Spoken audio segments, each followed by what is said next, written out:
Uh, I was born in a town called Park Forest, Illinois, which I mentioned for a reason. Uh, I learned early in my life as a kid, someone told me, I think it might have been my mom that told me, that Park Forest was the first planned community in the United States. And I remember that seemed kind of interesting when I was a kid. Planned community, the first. And then I didn't really think too much of it. But I got later in life, toward high school, college, and then I took this English class in college that was on the theme of home and wandering. We had an assignment to write an essay, and so I wrote my essay on my hometown and on this idea of planned community. And I remember kind of thinking about what it took to create this intentional use of the community to create a certain kind of experience. And so how that must have been for the planners to conceive of. So there's a map of Park Forest, and you can see my first home and my second home and the center of town. And there's all this kind of stuff that the planners thought about, like putting curved streets in certain places and straight streets in other places to kind of, create efficiencies, and then, different kinds of community nesting and using similarly themed street names and stuff like that. And that's very common now, but it was pretty new stuff back in the 30s and 40s. But having this kind of upbringing and then kind of being given the opportunity to think about it more structurally and examine it more closely always left me with this kind of interesting question about what is planned community? What does that mean, and how does that happen? What are the elements that go into that? And actually, in a more abstract philosophical way, what is home? What do we even mean when we're talking about the idea of home? And I have many understandings of what home is. I'm sure you do too, and I'd love to hear them from you as we mingle throughout the day. But one of the kind of definitions that I've used to think about home is that home is where you are most empowered to control your own experiences.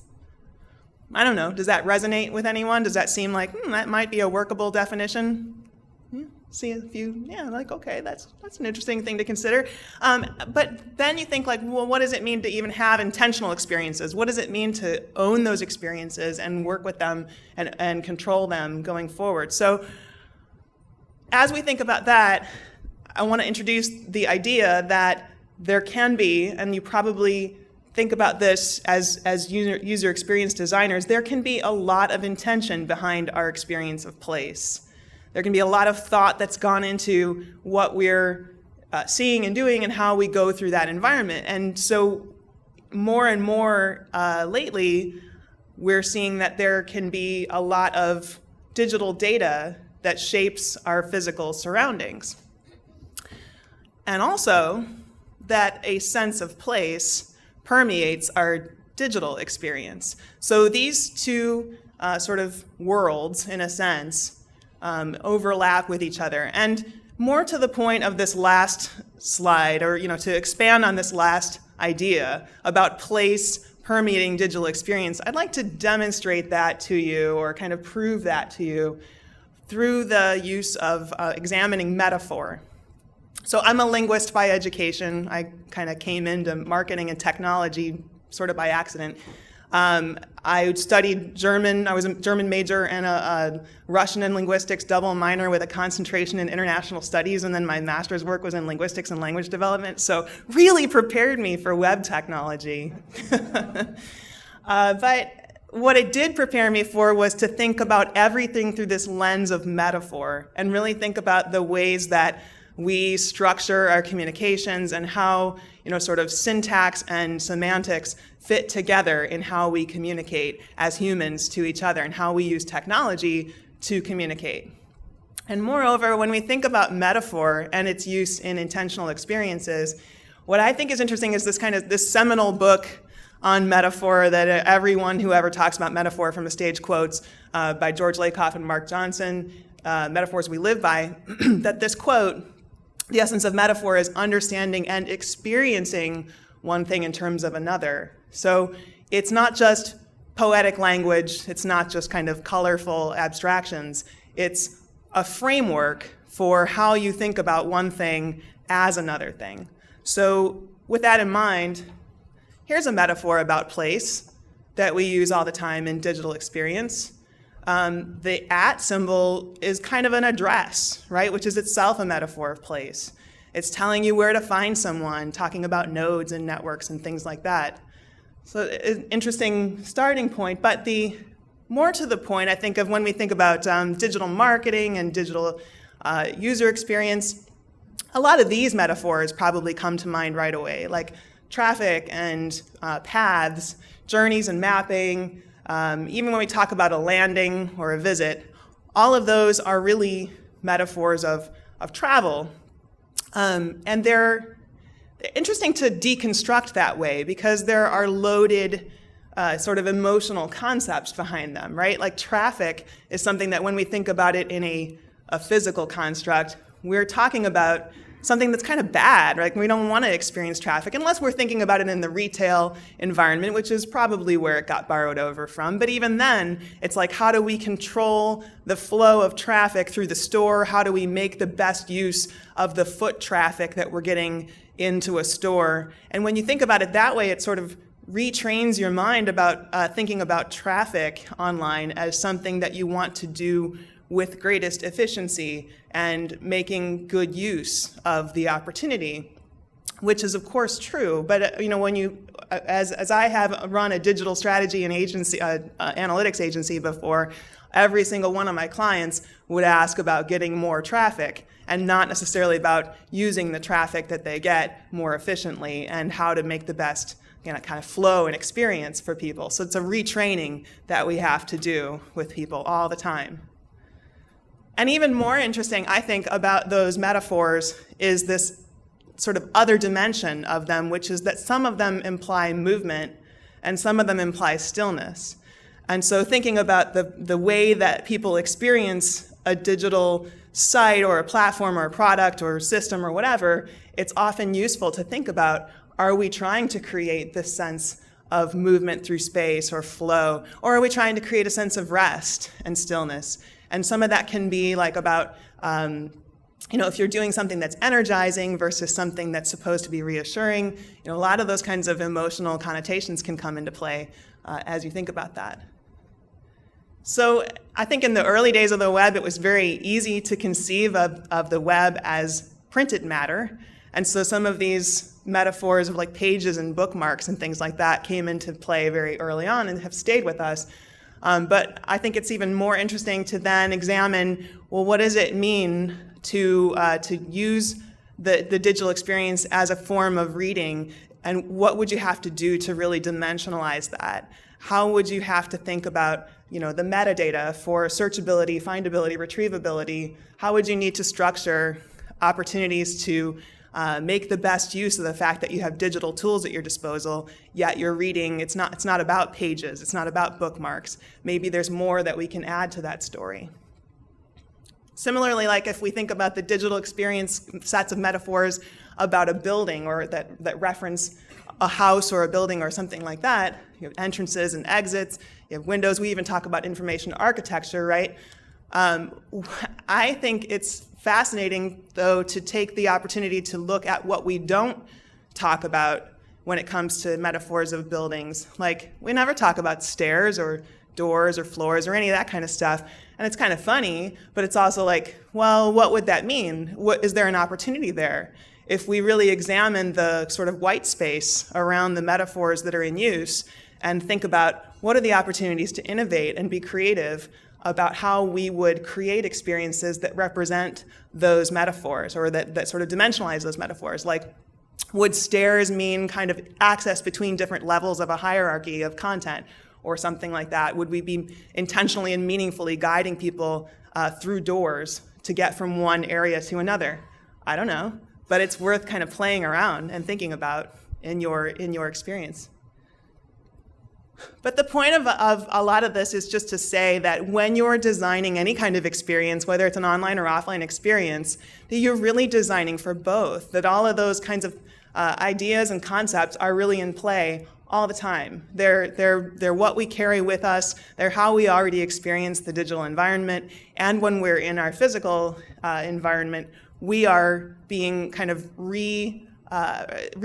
Our environment is being recoded, and more all the time. Because what's happening is that nowadays, especially with the Internet of Things, with wearables, with all kinds of beacon and sensor technology that's happening as you walk into stores and museums and in smart cities and everywhere, that just about everywhere interesting that the physical world and digital world connect, that connection layer, or the connection point, is through our human transactions and interactions. So it's our purchases, it's our movements through space, it's our different kinds of experiences that are connecting those layers. And I think it's a really relevant consideration to think about the fact that there's humanity that's making that connection, and we have to be really respectful of that. So in this book that is for sale outside, I have explored an approach to this, and I've called it integrated human experience design, because I felt like, how many words can I squeeze together to make that, to make it really meaningful and memorable. Jeffrey Zeldman teased me. He was like, let's just abbreviate it IHEAD. Like, yeah, that's a great idea.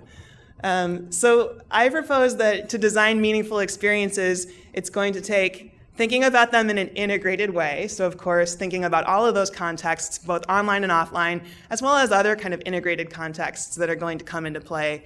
And about the humanity, the true, like beyond the fact that you're talking about a user or a customer, really dimensionalizing that to the human and the empathy that it takes to really think about what that person is going through, what their day looks like, where they're coming from, and it gives you a better opportunity to really think holistically about that, the experience, which is this intentional layer of interactions and transactions. And then design, I propose to be the adaptive execution of strategic intent.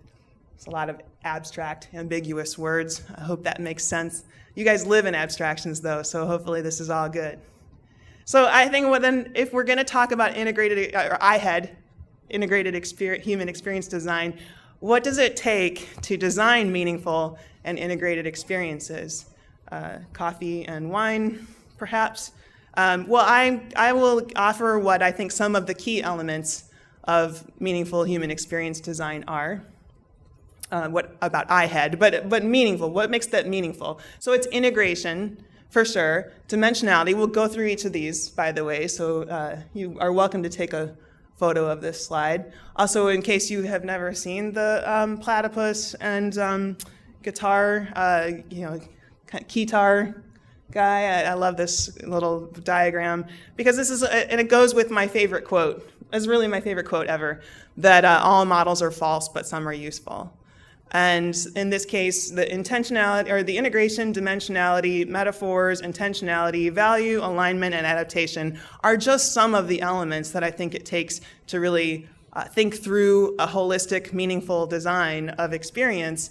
But there may be others, and some of these may just not be relevant in your particular situation. So starting with, meaningful human experiences are integrated. So that's kind of a non-starter. I mean, it's an obvious one, because we're already talking about physical and digital integration. But there's a lot going on with this. So for example, oh, by the way, I'm using examples that I didn't do the consulting on, because all of mine are under NDA, wah, wah. But I think these are great examples. And I'd love to, when we get to questions at the end, I'd love to hear some of your favorite examples that you've seen of integrated human experience design. So be starting to think about those. But so here's Carnival Cruises. Carnival Cruises is new wearable. That's acting as a digital concierge for guests. So they've got this wearable, and it acts as a key, so it opens their door, and it locates them throughout the ship. It gives them opportunity to pay for things without having to carry a wallet around. You can even interact with the wayfinding systems and the information systems, the displays that they have, so you can find out, like, where's the next port, and tell me all about that. And so a lot of really interesting stuff is going on. It seems kind of basic now at this point, probably, because we've seen this in action in a number of executions, but it's still kind of a sort of well-executed starting point for integrating that physical and digital layer. So the next, though, is that meaningful human experiences are dimensional. And there's a couple of ways to think about dimensional. I thought it was interesting when Snapchat did their spectacles storefront. So I actually was working on a project at an agency that was like 3 doors away from this pop-up in New York City on 59th Street, and got to watch the lines start to form outside the door. And so everything that they did to create this spectacle of the Snapchat spectacles was kind of a dimensional layer to the experience. They wanted to make sure that there was a line, that there was demand. They wanted to create this situation where when you're waiting in line, you're going to be taking photos of the line. You're going to be talking with people. It's going to be a buzz. It's going to be excitement. When you get inside and you're interacting with the vending machines and there's kind of these digital displays all around you, it's going to be exciting. It's going to be integrative. It's going to be interactive. And you're going to post it to Snapchat, of course. And once you get your spectacles and get them all set up, you're going to be taking photos of the whole experience. And so it's all very, very meta and dimensional, but very well thought out. And I think dimensionality is really about transcending the moment and getting larger than life, and making that experience weave into the larger tapestry of what the person is experiencing overall. So there's a diagram on the left there that's like a site analysis diagram from a real estate type of development. So you've got the layer that's the buildings, and the layer that's the space, and the layer that's life. And so thinking about, someone who's designing a public space or a commercial space is going to be thinking about these different layers and how they dimensionally fit together to make sure that there's good use of all the space and all the opportunities within it. And so you might think about something parallel that happens online. I had a project where I took that idea and helped a client think through a lot of stuff that was going on their homepage and throughout their site, where they had the first layer was like the new customer layer. So we have to answer all of the initial questions, and we have to kind of make things exciting and appealing for a first-time person who doesn't necessarily know the value proposition in the brand. And then there's the repeat customer layer. So we have to make some of the familiar things accessible and get that kind of experience happening. And then there's the in-store customer layer. So if someone is actually visiting a retail version of this experience, they want to be able to know where to find a given product, or just even store locations at all. And then there's the support layer. So if we're an existing customer and we need help, we need to be able to find the answers to questions and things like that. So you think about content, I think, in this way when you're designing a complex website or a complex experience online. You think about all the different things that need to be in play, but I don't know if we often think about them in this layered, dimensional way. And this gives us, I think, the opportunity to sort of slot in physical space as an opportunity, like what's going to happen when someone is walking through a city or a store or a museum, and what do we need to do to kind of weave that all together? What if someone's walking through a hospital and they're pulling up the hospital's website, and all they really want to see, this happened to me recently, all they really want to see is a map of the hospital to help them figure out how to get from the parking garage to the cardiac unit or whatever, and all they're getting is this promotion about how the hospital is the #1 stroke center in the United States. I'm like, come on, I don't care about that right now. I care about getting what I need, and you need to help me get that. When we talk about dimensionality, clearly we have to talk about Pokémon Go, which really I think showed us the opportunity with layers, so that the opportunity to create augmented enhancement layers of experience is probably going to be, at least in the short term, much more exciting and interesting, and provide us as integrated human experience designers an opportunity to enrich the lives of people that we're working with, so much more so than immersive virtual experiences for the time being. And there's real opportunities to add layers to the experience of public spaces, to museums, to stores, and so on. Besides, it's fun, kind of. It was fun for like 3 days. I don't know, maybe a lot of you are still finding it fun. I loved the fact that I could walk around New York City and see, like, instead of seeing people doing this, people were doing this, which is like, oh yeah, it's an improvement. So meaningful human experiences build upon rich metaphors. So we've already talked about metaphor quite a bit. But there are ways that when we really kind of bring them into the intentionality of the design, it gives us an opportunity to get really creative and dimensional about that experience. So here's an example. Airbnb did a campaign recently, I don't know, this might be a year ago. Did anyone see this? It was called Don't Go There, Live There. Few hands.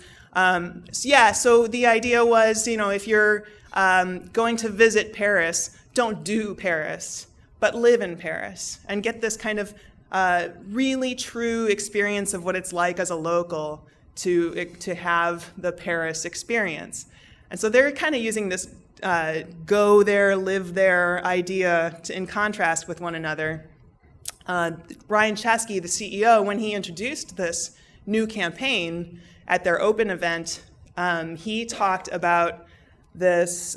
This slide was stolen from his presentation, and he used the TripAdvisor top 5 recommendations for Paris in contrast with Airbnb hosts in Paris. So the difference is, TripAdvisor is all tourists, and Airbnb, in this case, was all the hosts giving this information. So, it's the same city, obviously, but what's happening here is you see how different those recommendations are, and the only overlap is the Luxembourg Gardens, Jardin de Luxembourg, which incidentally is my favorite tourist attraction in Paris. So yay for that.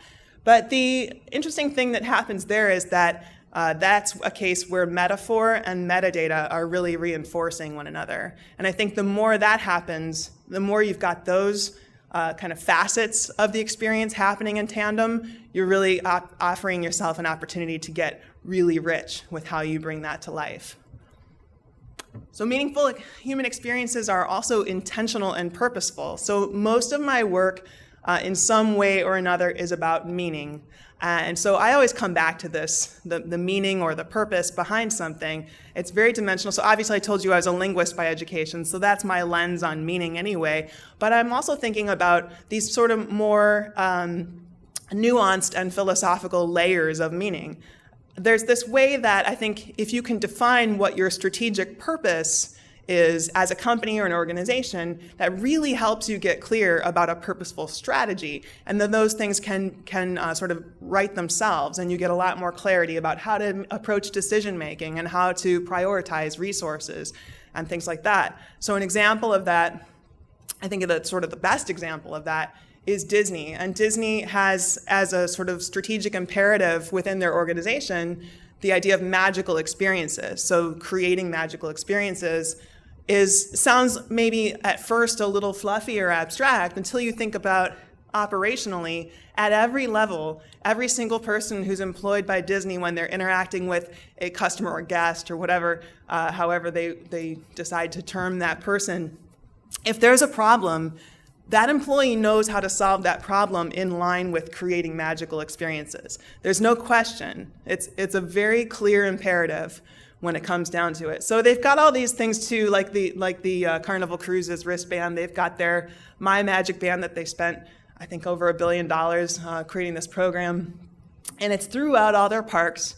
And so not only does it do all the things that Carnival Cruises wristband does, Carnival Cruises' wristband does, but it also has these added features like When you're passing a certain, like the beacon and sensor technology, like when you're passing a certain point in the park, there might be some customization of the experience for you. If you've got a reservation at one of the restaurants, they'll know your name coming in, and some of your preferences are already like there on a display for the employees. I mean, there's a lot of almost creepy, but still pretty magical. When you have to give them the credit that it's a pretty magical experience. So that's a really interesting and dimensional way to bring that to life. So meaningful human experiences also draw upon what we value, and that's going to come from purpose. There's definitely going to be some clarity about what the purpose that the company has in doing business, but thinking about how to really bring to life what the customer values and how to align those things, there's going to be some opportunity there. So Starbucks, here I am in Seattle, I've got to talk about Starbucks. The Starbucks mobile app is, I think, a really smooth, well-executed example of a seamless, integrated human experience. And they've really built a lot of conveniences into this app. So I'm walking through the streets of New York, and I may decide, hey, I want to have a coffee. And I can start ordering, and I can choose from whatever store is kind of on my way to wherever I'm walking. I can customize with far more options than I ever realized were possible, how to make my drink the way I want it.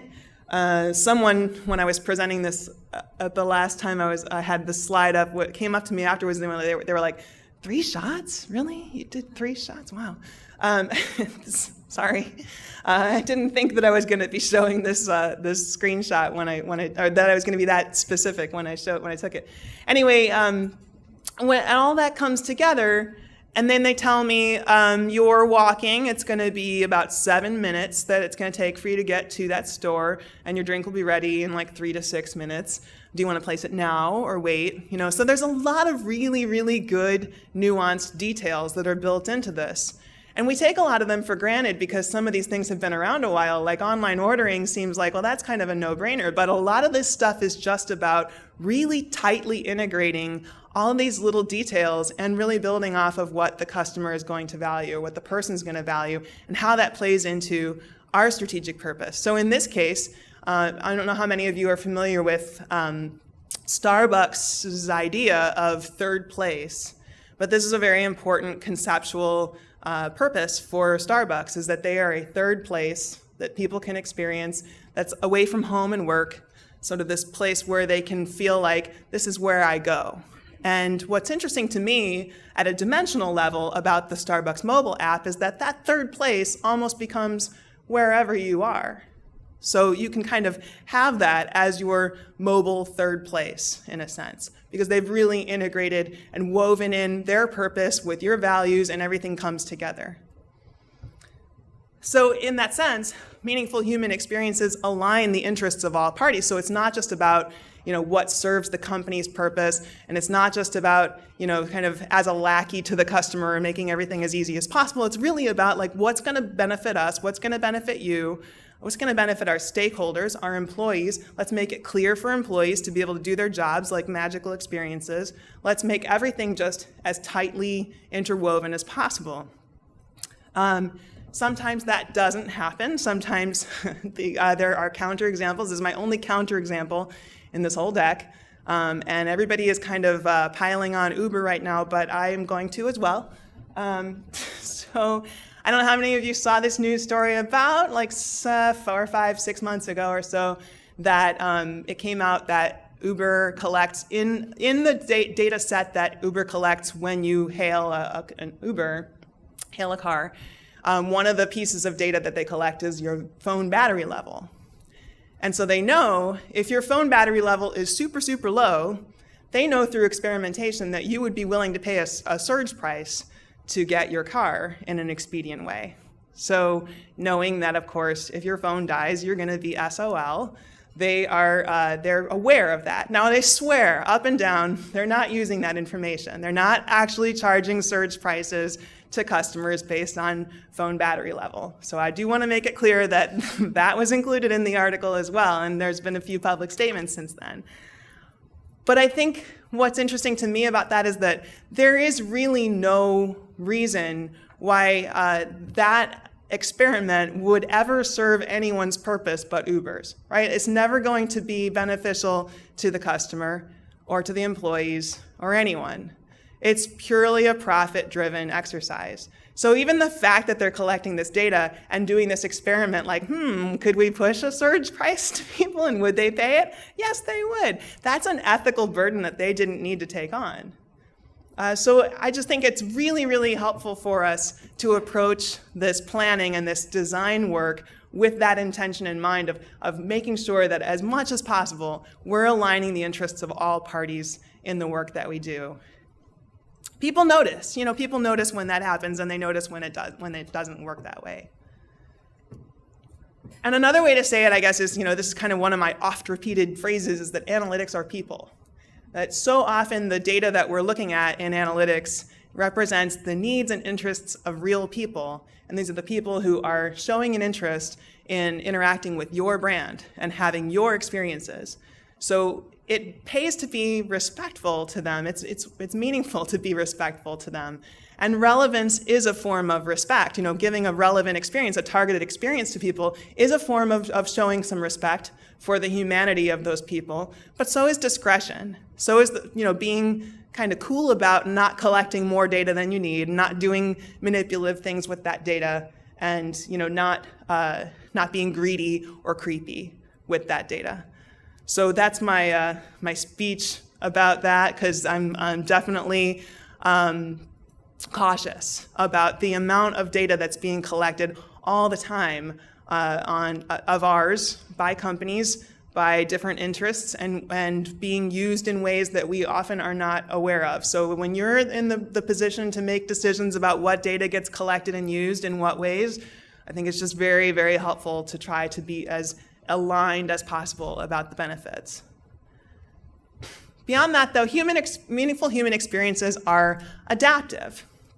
And so one of the fun things about designing experiences is getting a chance to do new things, try out different sort of environments and different types of usages of technology. So having done a lot in retail and advising retail organizations, I served on an advisory board with different retail organizations like Coach and New York and Company, a bunch of big companies like that. And everybody's trying to think about, like, how do we deal with the fact that retail foot presence is sinking. Like, people aren't really coming into retail stores as much, and when they do, they're doing it so that they can do research about a product and buy it online. And how do we deal with this? Well, one of the ways that retailers are combating that is through pop-up shops. And so they're getting to experiment with how to integrate technology in interesting ways, how to catch people's attention through sort of geo-targeting on social media. So if you're walking by somewhere and there's an opportunity to say, like, hey,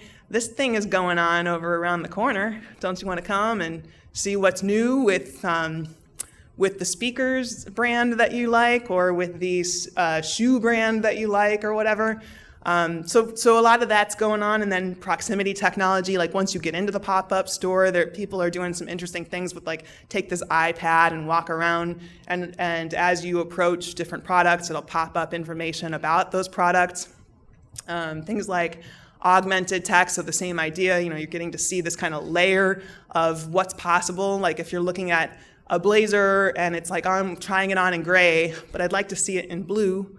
Now I can see in, like, this smart mirror a version of myself wearing this blazer in blue, and I didn't have to try it on in that color. So there's a lot of really kind of cutting edge things going on with that stuff. Some of that gets a little creepy too, though. I talk about in the book, a lot of the smart mirror technology is playing around with things like facial recognition, of like emotional recognition of, like, so I'm trying on this blazer, and the mirror algorithms can read my face as to whether I feel confident in it or not, whether I'm happy with my try-on. And if I'm not, it might say something like, you look good in that blazer. I go, oh, really? think I should get it? Wait, I'm talking to a mirror. But that's happening. Let's see, I think it's Nordstrom's is experimenting with that. There's a bunch of retailers experimenting with different lighting and fitting rooms so that you can interact with the mirror to change the lighting to see what you'd look like in different settings, and lots of crazy fun things are going on, but some of them definitely are a little on the creepy side. And I think the main thing about all of that, to bring it back to why it's important to take this mindful approach and be meaningful, is that really when marketing, which a lot of this I feel like does come back to a form of marketing. If we look at the Peter Drucker definition of marketing, which is the aim of marketing is to know and understand the customer so well that the product or service fits him or her and sells itself, right? So if that's the imperative, then marketing is at its best when it's a knowledge center. So it's about really understanding who the customer is, what context works for what thing, and how we can offer targeted and relevant experiences, and how we can do more meaningful things all the time, benefit the brand, benefit the customer, and create a better world in some ways. It's not too idealistic to say. So with that in mind, like I said before, I'd love to take some questions from you guys, but I'd also like to hear some of your favorite experiences or examples of integrated human experience design. We will have a microphone going around for that, and you guys start thinking of those questions and stuff. Do we have the microphone somewhere? If you just say the question loud enough, like I'll repeat it. So yeah, go ahead. The question is thinking about dimensionality, and that the layers concept is interesting, but would there be an opportunity to play with, kind of think about a faith and spirituality layer to the human experience? And so I'm actually going to turn it back to our friend, the questioner, and ask, what has been what your observation with that, and then we'll discuss.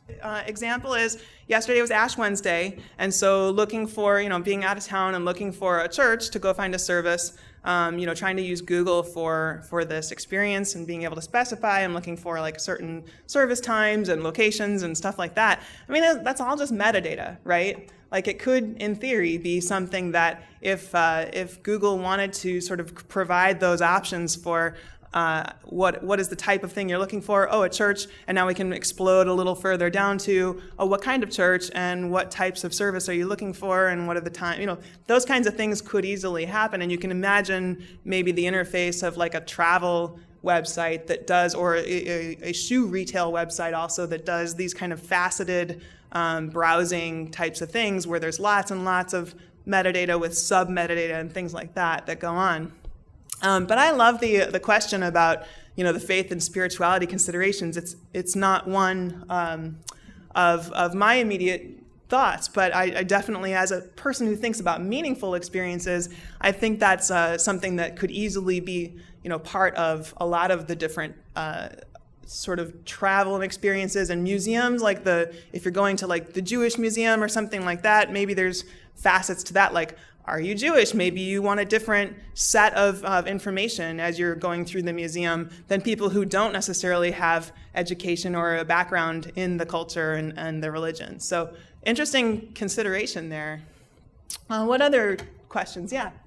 So it's funny because I lived in Nashville for 12 years before I moved to New York City, and Nashville has really struggled with the music downloads and how it affects the industry. So the example was Iron Maiden talking about music downloads kind of cannibalizing music sales, and a lot of different bands and organizations were like clamping down on it in various ways. But Iron Maiden's approach was, hey, we're just going to tour where we're seeing the most activity of illegal downloads, which is a couple of other startups had that kind of approach.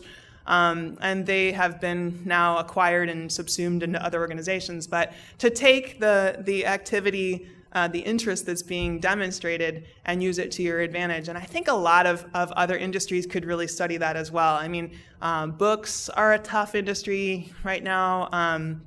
And like we were talking about retail, everybody who has the opportunity to look at these truly integrated and holistic human experiences and dimensionalize what the data tells you and how you can be creative and thoughtful and innovative about serving up experiences that intercept the interest that someone is showing with what you're trying to accomplish and align those purposes as much as possible. I mean, I think that's a great case study in that. So thank you for that example.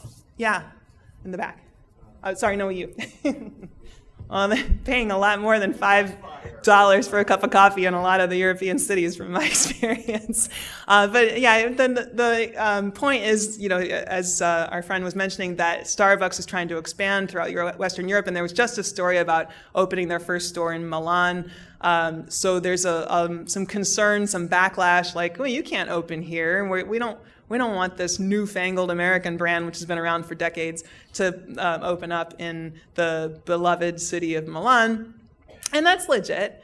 So there's got to be some delicacy there. But in fairness, Howard Schultz was inspired by the Italians to create Starbucks and waited a really long time to open a store in Italy. So I think there's a very, compelling study there to be done about respect for people and culture and how to integrate your brand into culture. And I don't necessarily know that they've gotten it right, but it definitely bears some attention. What other questions or thoughts? Yeah, how many of you are familiar with the app Acorns, financial investing app? So targeted at millennials mostly, but I use it myself. That it rounds up your purchases, and so if you've spent $5.50 at Starbucks, as you would, I mean that's getting away kind of cheap at Starbucks actually. If you've spent $5.50, maybe it'll round it up to $6, and so that 50 cents gets invested, and over time you've invested a bunch of money that you would otherwise not have invested. So very interesting way to weave into daily life and kind of become an integrated experience for sure. Yeah, I like that one a lot. What other, here. The observation or the comment is that the metaphors are very interesting about interpersonal, like a person's experience of a physical or digital space, but like what about interpersonal, multiple people interacting, and metaphors or concepts of physical and digital space in that case. Is that a good restatement or fair? So I did explore in the book a good deal about community, and again, sort of starting this talk with the example of planned community. It was very much on my mind, and there are some fun and interesting ways I think that people are shaping other people's experiences in real ways in physical space as well as online. So.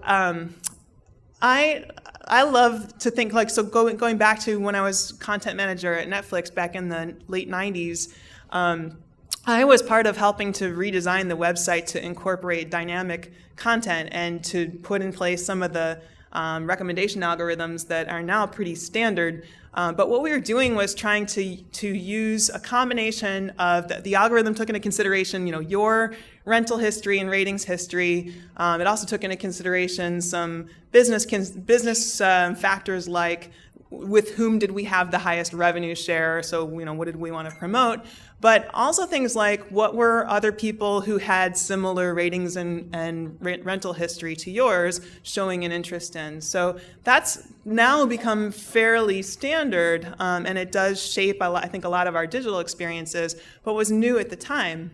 And I think we're seeing this happen throughout physical experience too, like the digital shaping of physical experience based on similar foot traffic through stores and being able to show targeted displays in retail environments based on people like you taking certain paths through the stores and offering related products and things like that. A lot of that augmented tech is using some of that stuff. So I think this is something that we'll see a lot more of over the next 5 years. We're going to be being shown far more targeted physical experiences based on digital data, and not just our own digital data, but other people's as well. So it's a very good question and a very interesting model to kind of keep our eyes open for. What other? Yeah, that is a really good comment, and something that I am personally really passionate about too. That the idea that If we're thinking about humanist kind of interpretation of experience, should we not just be thinking about the values of like convenience in the Starbucks app, for example, but expanding that to thinking about how that saved time, for example, could be used in more humanist endeavors, and how we could in some ways benefit the brand by kind of giving back or building into more meaningful experiences in more holistic ways. Is that fair? So I think I'm absolutely huge on that. I work with a lot of social enterprises and companies that are trying to do the buy one give one models, but like updating those, trying to figure out what are workable social enterprise business models going forward, and trying to think about how that plays in an organization as big as Starbucks, or some of my other clients, like working with Coca-Cola and McDonald's, or working with Vanderbilt University, or some of these. Some of the conversation is about how to make something that goes beyond that interaction and sort of takes a value of the brand off somewhere else. So if you're Disney and you're creating magical experiences, how do you then get inspired to create magical experiences wherever you go? Or is there a way that you can turn that around into something bigger? I think that's a great thing to ponder, and there may be models for that, but I feel like this is just a good sort of thought provoker for everybody. Like that's a good seed to have planted. Yeah. Some examples for that are Tesla SpaceX, Tesla where there's green energy. Yeah. What the example of Tesla with trying to figure out what Tesla is in the business of doing and doing the batteries, as opposed to thinking about Tesla as a car company. They're really a battery company, and then using green energy as a way of kind of giving back and being relevant in a larger human sense to that. So Joe, 5 minutes or are we done? We're there. Oh man, sorry. It looked like there were a few more questions and comments, so please do share those with me in the hallway. This is how to reach me. Kate@koinsights.com is my email address. Kate O on Twitter. I'm very prolific on Twitter. Also a very big goofball on Twitter, so follow at your own risk. And feel free to reach out to me on LinkedIn. It was a pleasure to speak with you today. Thank you so much for having me.